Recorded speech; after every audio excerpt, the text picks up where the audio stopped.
Anyways, thank you all for being here. And let me turn it over to Jay to give us a few words about the exhibition.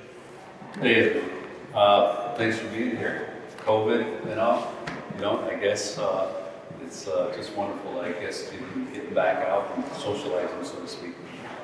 I'd like to thank John. John, as he said, he came to my studio and I kind of threw the whole kitchen sink and everything at him. There are literally hundreds of paintings he could have chose from, and he chose this collection right here. So there were different periods, I guess, that I went through as an artist, and John was kind of seeing this. I was showing him some of the earliest works, and then I'd throw a 2020 in there right alongside the earliest works. So I wanted to purposely make his mind wander about what he was looking at, what he was getting into too, because it was so much work. Yeah, he picked a body of work out here. It went through some different periods, I guess. Some of them actually, two of the earlier works were from high school, Niagara Falls High School. And I have a studio in that same building right now, so it's really ironic that he picked up two paintings. And they were from an art class that I had in 10th grade. They're over there. They're the two earliest works in the show. It seemed kind of strange when I was pulling these pieces out, and as I was looking at them, and it was bringing back a flood of, I guess, places that I've been, people that I've known, and episodes in your life as you go along. Some of the works are reflective of maybe like a personal time I was going through, personal things that were happening in my life, and then some of them are just kind of tongue-in-cheek. I want to put some paint in the canvas. So I kind of was developing this stuff early on in my kind of painting career. I don't know when I started becoming an artist or whatever that means. I just started making things when I was very young, mostly paintings, some assemblage work. So John picked up a body of work that was kind of medium large, and as far as the scale of it was kind of in the medium area of how I naturally work. I feel comfortable making the larger pieces, but I do work on paper, and these I would consider kind of a medium-sized piece. It's very comfortable for me to be working on this. My studio is big enough so I could work on 2 or 3 pieces at a time. So, but as we were going through this work, John visited the studio 2 or 3 times, and I would set things up, or what I thought were, decent paintings, and he always picked the one behind or the one over here. I was like, okay, we got this. I'm going to go with this flow, because I kind of have a bias for my own work as far as what I think is, standout paintings, etc. So he put a really nice body of work together that flows very well. I've been around the country a little bit, so some of these works were reflective of then places that I was at. I got my initial start, so to speak, in the taste of the art world, the taste of the artist life, the taste of being an artist was at the Turtle Building in Niagara Falls, New York. I was a teenager that started working in the kitchen there, and I was influenced by all this art that I was surrounded by. Not only the art, but the artists that were coming through there were all native artists. So it was kind of, I got a really good feel of what it took, so to speak, to do art, make art, and be an artist. And so initially, that's where I kind of got the idea that, hey, maybe I could do this. Maybe this is a path. Little did I know it was going to be a pretty rough path, so to speak. But from there, I went to New Mexico, and there's a couple. I think there's 1 or 2 small, maybe just one small painting from New Mexico, Santa Fe. I was going to the College of Santa Fe. It was kind of on the same campus as the Institute of American Indian Artists, so there was a lot of native artists out there, and I really dug it because the sky was so crisp, the air was so crisp, and the light was so pure. It made your colors really, really vibrant. And so I started painting with these colors that were kind of vibrant at the time. I was influenced by a lot of different artists out there, so I picked up on that. From there, I went to the University of Illinois, and Champaign-Urbana, if you've ever been there, is extremely hot in the summer, and there's ice storms all winter long. But anyways, you look out across the horizon in Illinois, and you can pretty much see, the next state over. It was just flat and really mundane. I did art there for a couple of years, and some of the paintings here were reflected from that period. My wife and I got married, we came back here to New York, and they started painting again. It was a couple of years I took off, but I pretty much painted right through them early years. So there's paintings in here from the late 90s, early 2000s, and that's when I was told myself I'd get a studio and I'd start this art career, so to speak. But the art always was a second kind of means of sustenance for me. It was my emotional stability. It was all that stuff. But from there, I just kept on making art, and as these things were happening around the world in my life, I was just reflecting on all this stuff. And how I do this is mostly, it's an intuitive process is what it is. I consider it an intuitive process anyways, beginning paintings. So once I started these paintings with this intuitive idea, I would start bringing elements of my personal life and everything like that into these paintings one by one, and they would start forming these ideas and this dialogue, and that's kind of how these were made. That's why they're so eclectic and they're so kind of multimedia. I've always experienced with multimedia. I just thought, I'm not just going to be an oil painter. I'm not just going to be, a collagist. I'm just going to put all this stuff in and mismatch it and see where this all goes. And I've always done that. So you're kind of getting that idea through this body of work. You're kind of seeing how it develops, because there are strictly oil paints in here, and there's multimedia pieces. And then I'll go back to oil painting. Like this is predominantly oil painting. These two paintings actually were my last two paintings I did. Some of these other ones are earlier, 2017, 2018. But these two were my COVID paintings. Let me see, this was the last one. And this was from 2020, this was from 2021. And I did them during, this whole lockdown period when everybody was like isolated and stuff. I was like kind of, for an artist, for a painter, it wasn't that much, it was like, you go to your studio anyways and you're doing this work, and it's a solitary kind of endeavor. So for me, that isolation, when everybody said, you gotta stay away from all this stuff, it was a beautiful time for me. And it was a time where I was really progressing with my art, because everything kind of just stopped. And I was like, okay, this is an opportune time to make these paintings. So there was actually a third painting to this. I just never finished it.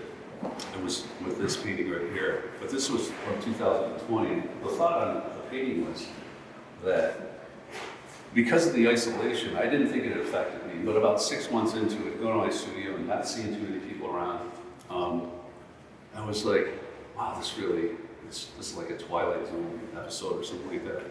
And I started, it was affecting me psychologically. And I started longing for company or whatever that was. Going to the mall and seeing people, or going to, in your younger days, these taverns. And I thought, when I was young, some of the best times I had was with socializing with a lot of people, and whatever it was. And I titled this Tavern Walls because I wanted to bridge that idea of that socialization and what we were missing and what we took for granted. And then to go through this COVID, this place of isolation, and then not have that around us. So that was kind of that feeling of this, that whole idea that I want to be free, I want to be free of all this stuff.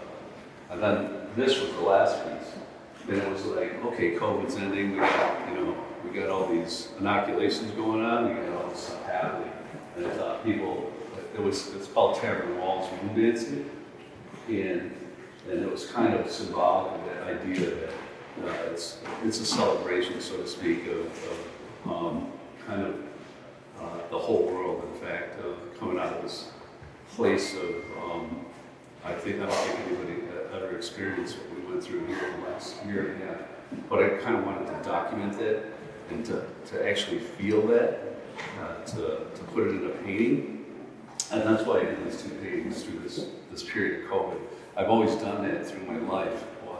If there was a special event that was happening in the world or something like that, or in my personal life, that I would paint it so that I remembered and felt that, I could look at a painting and say, yeah, I remember that happened on this specific date. And because I'm looking at this painting, it'll bring back kind of a flood of memory. So that's kind of what a lot of these paintings are. They're like autobiographical excerpts from my life.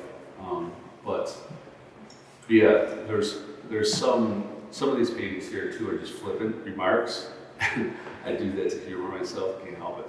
Like the one behind my son here, Joshi also. That's kind of a very flippant remark, and I do these paintings really quickly. I think it took me a couple of days to do that. It's collaged in, and that kind of keeps a light side of me. Is when I get too serious with my art, or get too serious with a painting or something like that, a topic, I like to do something that's kind of very flippant too. Anyways, is there any questions that anybody would have about some of these paintings in here?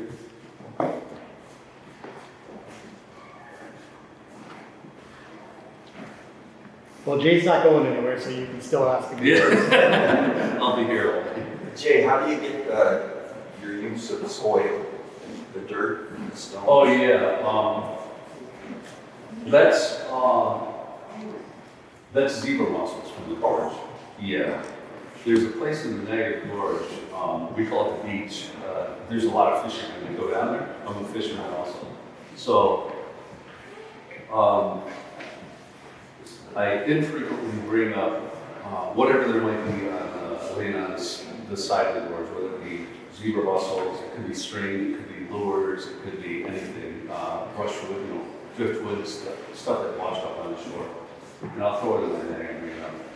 But this was sand and zebra mussels from this place that we call the beach. And it's really, it's one of the places of solitude that I go to.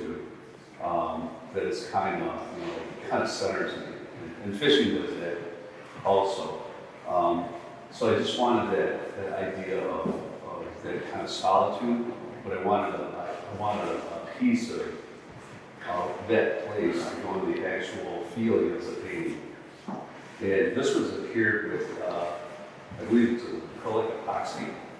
It's a clear acrylic epoxy. It dries kind of, it'll go on kind of like a milky white, but it dries very clear. And that's how I put that on. This is fabric also from leftover remnants from my mother. She was a quilt maker. And she had all these pieces put in the quilt. Of course, she was going to make these beautiful quilts, and she had all of her life. But what we do when someone passes in our native culture is they have a giveaway. It's called a giveaway at the end of the funeral, and they'll give the families pieces of her clothing. It could be a knick-knack or something like that, but it was that kind of idea of to give something else from basically nothing. Good to see Mike here. See you.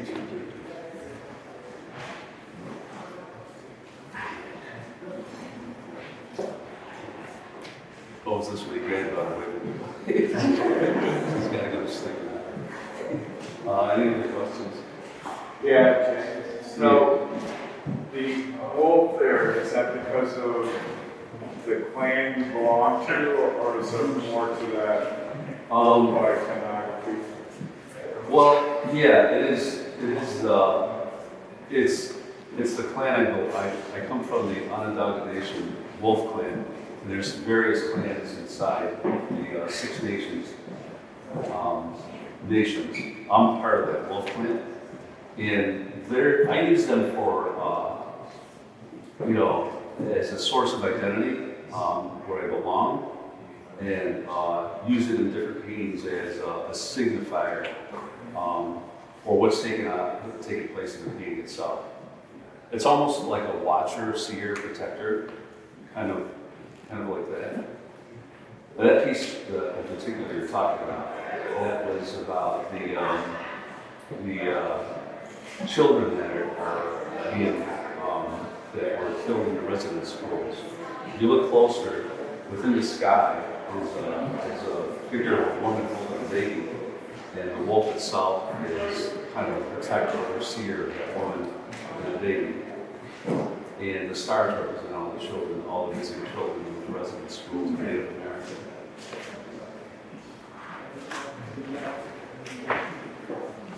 But yeah, I do use the wolf. You'll see it in various meetings. It's a signifier. To me, it's a signifier, source of comfort that I put in various paintings too. About the coyote image that's on the other paintings? Which? The coyote painting, the one about the warm hands? That painting, that was from 1986, and it's called The Hand of the Devil is Warm in the Night, and it's from some lyrics of the U2 song. But there was a story behind the painting. It was the third painting in a series.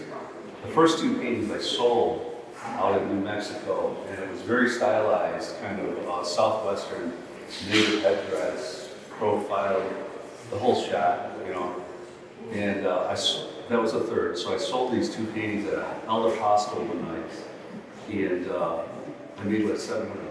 And I was like, for a college student, I was going downtown. Anyways, the next morning, I didn't feel good about it. I felt really bad that I sold a piece of my culture, and I did this. And so that was the third. So I told myself, it was one of the cathartic moments where I said, this isn't going to happen again. I won't pursue that avenue of art in that regard as what I considered at the time was an exploitation of the culture. And it was just a cathartic moment. I said, okay, it's never going to happen again. And I totally abstracted that painting from there, from where it was to where it ended up. And hence I became an abstract expressionist. So yeah, that was one of them. You're absolutely right. That was one of my paintings that just kind of threw my whole thought process about making art into a different place. Yeah. And we all have that. So many artists out here. We all have that place where we know there's a painting that exists that we did that was a piece of catharsis, or it was an enlightenment, or something happened, and we were never the same after that. That was definitely one of the paintings. I keep it. I can't. It's just there with me. It's gonna probably travel with me for a long time. Sure. Any other questions?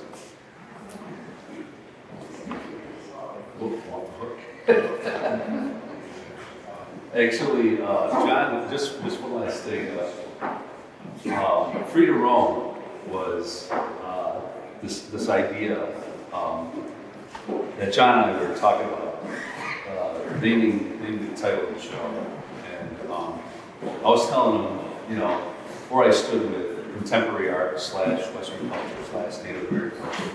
I said, I came from Six Nations with my family. There was 6 of us and my mother, and we settled down in Niagara Falls, New York. Didn't know a soul in Niagara Falls, New York, and we were a Native family. So it was like landing on the moon, or going off the reservation, you're surrounded by family, and then landing in downtown Niagara Falls, intermixed of multicultural, multi-race. Everything was just all different. So we were trying to come up with a name for the show, and I was like, you know, I said with my art, because I came from that, and I came into Western society, so to speak, from a reservation. I said there was a sense of freedom for me. There was this idea that I could do and be, do anything I wanted to, basically. And it gave me a sense of freedom. As an artist also, I thought that way, and it was even as a young person. But coming to New York after that, it was just like, okay, anything goes. And it kind of, that's how that Freedom Roam title came about.